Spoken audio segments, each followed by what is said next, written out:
pushing to be part of discussions to negotiate a new license for the Jamaica Public Service JPS.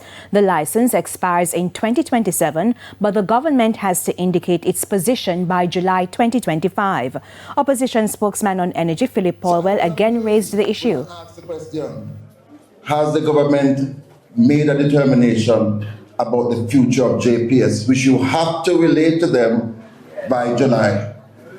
I hear that some consultants come in to assist the government to make its decision.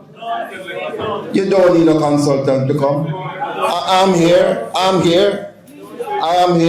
There's a team that negotiated away the Cape and Wireless license. We are quite clear about what we need to do about the JPS license.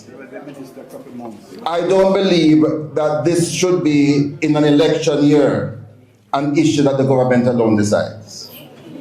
We are going to be government soon, so we need to be an integral part of those discussions, of those negotiations, and it should be ongoing. Minister Darrell Vaz told the Standing Finance Committee that the government wrote to JPS in January and the team will work assiduously with experts to get the best outcome. Mr. Paulwell is also pushing for changes to better benefit consumers. I, for example, believe that there has to be greater consumer provisions in the JPS license. There are so many of you, from time to time, suffer, your appliances get damaged because of high voltage.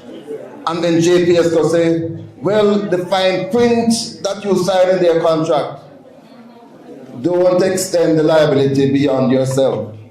We have to change that so that if JPS can mash up your appliances, they compensate you fully.